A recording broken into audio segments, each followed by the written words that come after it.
নজর রাখবো পরবর্তী সংবাদে। দীর্ঘদিনের খুনের মামলার অবশেষে আসামি গ্রেপ্তার। এবার জানা যাচ্ছে ইতিমধ্যে কল্যাণপুর, যেখানে কল্যাণপুর থানার পুলিশের এবার বড় সাফল্য। 17 বছর পর খুনের মামলার মূল অভিযুক্তকে গ্রেপ্তার করলো কল্যাণপুর থানার পুলিশ।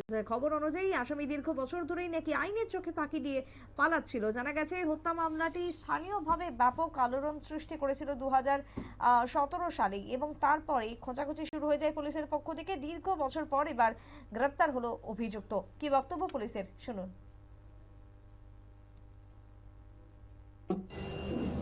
2007 সালে কল্যাণপুর থানার অন্তর্গত রামচন্দ্রঘাট এলাকায় একটা হত্যা মামলা হয়। সেই হত্যা মামলায় রাজকুমার দেবনাথ নামে বাবা রাধাচরণ দেবনাথ, বাড়ি শান্তিনগর এলাকার একজন লোক জড়িত ছিল।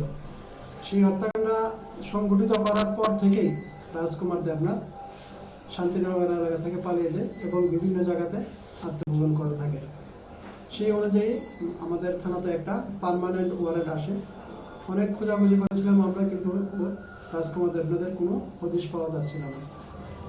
গতকাল আমাদের কাছে একটা খবর আসে যে রাজকুমার দেবনাথ আগরতলার দলেশ্বর এলাকাতে কোনো একটা জায়গাতে বসবাস করছে।